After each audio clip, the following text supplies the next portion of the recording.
Assalamualaikum warahmatullahi wabarakatuh. Rabbi shrah li sadri wa yassir li amri wahlul 'uqdatam min lisani yafqahu qawli. Rabbi zidni ilmu warzuqni fahman.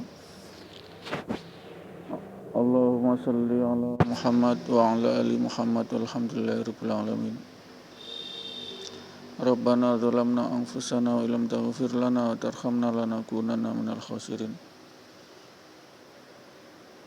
Allahumma antas salam wa minkas salam wa alaika ya'udu salam wa khayyina rabbana bisalam wa adkhilna al-jannata darussalam. Tabarakta rabbana ta'ala ya zal jalali wal ikram. Ya ayyuhalladzina amanu taqullaha haqqa tuqatih wa la tamutunna illa wa antum muslimun. Pendengar yang dirahmati Allah, puji syukur kehadirat Allah atas segala nikmat iman, nikmat Islam, nikmat karunia hidayah, sehingga kita masih diberi kemampuan, kekuatan, daya upaya daripada menyauti suara azan sholat 5 waktu di masjid. Insyaallah kita dipandang sebagai hamba Allah yang dipuji-puji di hadapan para malaikatnya, sehingga bercucuran rahmat Allah kepada jamaah zikrullah, jamaah yang mengingat Allah, terutama jamaah salat 5 waktu di masjid. Itulah jamaah yang Allah bangga-banggakan di hadapan daripada para malaikatnya, sehingga penduduk langit, penduduk bumi akan senantiasa ta'zim, mengagungkan, menghormati kita dan mendoakan kita kepada Allah supaya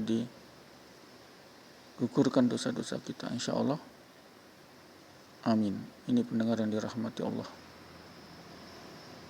Pendengar yang dirahmati Allah, sehingganya inilah umatan wasato, umat tengah-tengah, tidak condong ke akhirat, tidak condong ke dunia, sehingga Allah memerintahkan perkara makan, minum. Allah perintah dalam surat Al-A'raf ayat 31. Wa kulu wasrabu wala tusrifu. Makan dan minumlah dan janganlah berlebihan.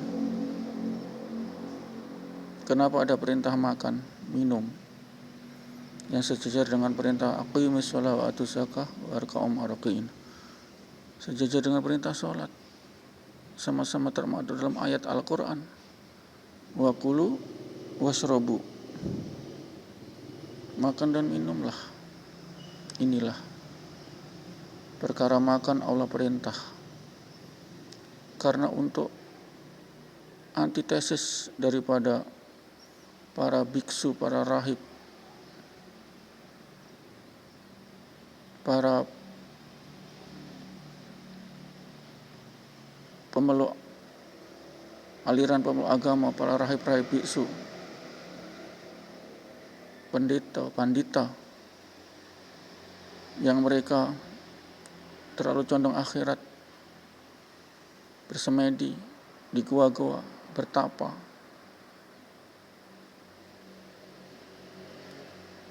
sebagai jalan mereka untuk beragama, sampai melupakan fitrah mereka, tubuh mereka, jasmani mereka dari asupan makan minum. Mereka bertapa, bersemedi,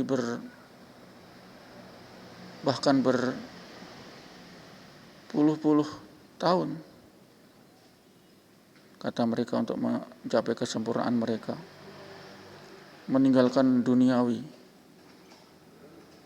meninggalkan hak tubuh, yakni makan dan minum.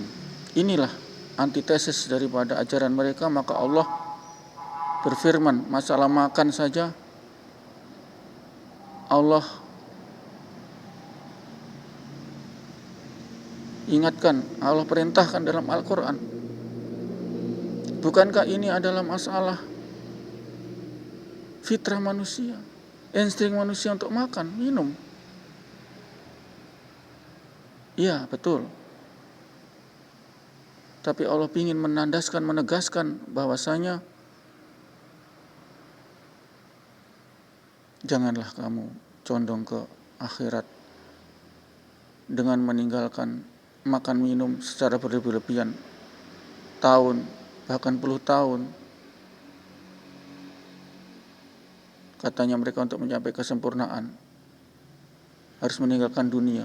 Bukan begitu ajaran Allah. Allah Maha pandai. Yang telah menciptakan kita, tubuh kita itu perlu asupan paling lama 14 jam, atau sejak terbit fajar atau subuh puasa sampai terbenam matahari. Ini adalah sekitar 14 jam. Selebihnya itu maka akan terjadi disfungsi tubuh daripada kekurangan asupan untuk metabolisme. Ini pendengar yang dirahmati Allah. Perlu ditandaskan. Allah perintahkan makan dan minum setara dengan aqimis sholawat, dirikan sholat, wa atuz zakah, warka'u ma'arakin, dan rukuklah bersama dengan rukuk. Ini pendengar yang dirahmati Allah. Hakikatnya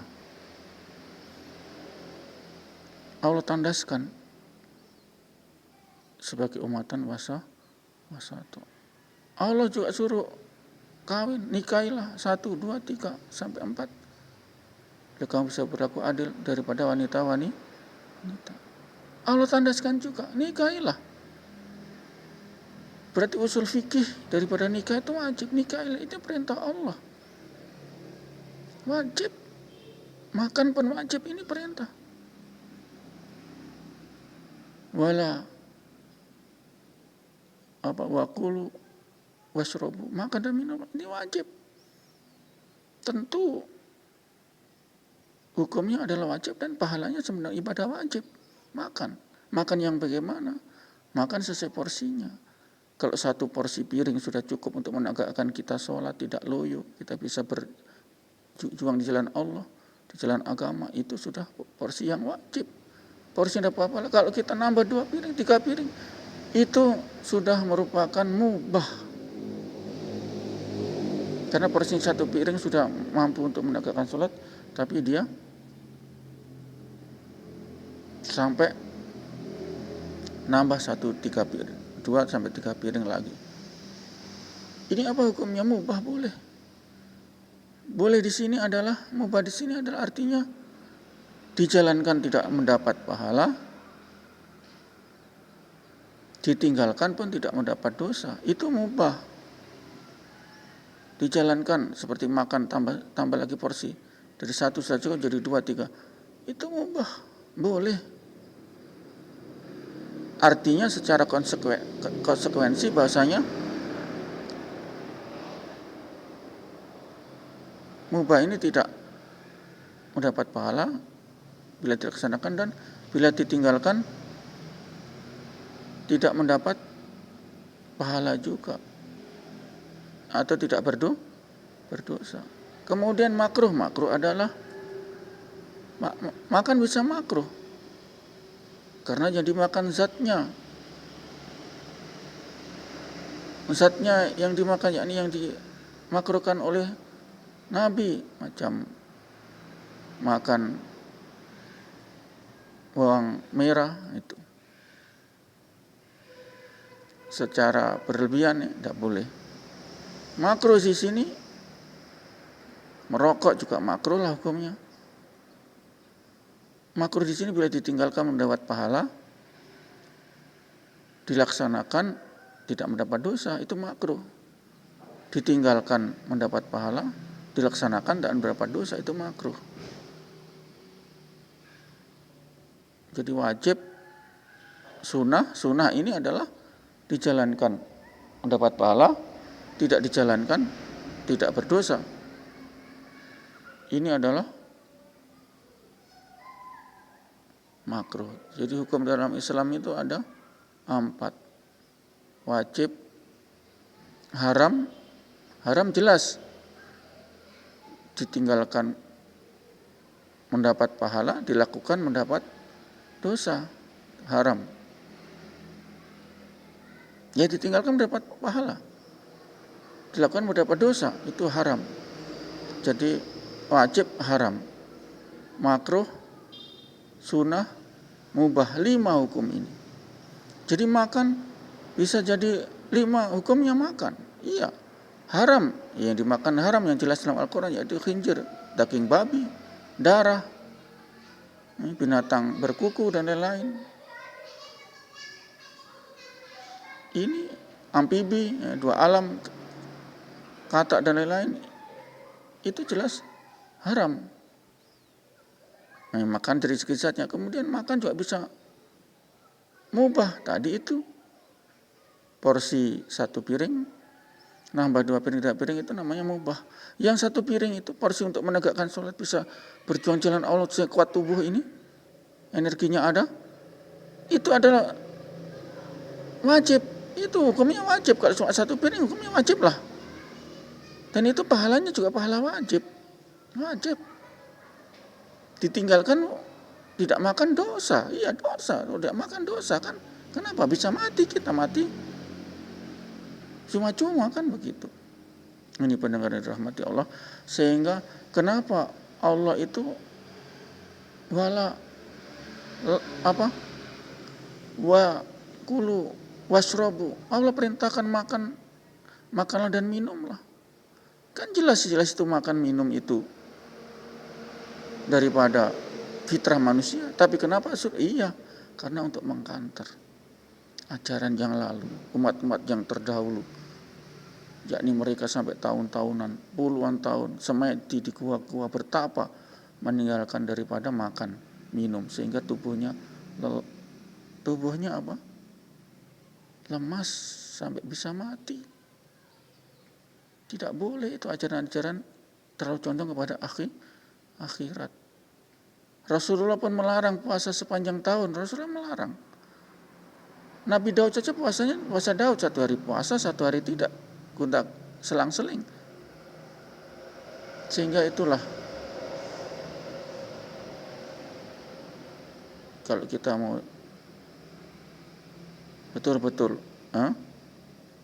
umatan wasato ya seperti Nabi Daud, 1 hari puasa, 1 hari tidak.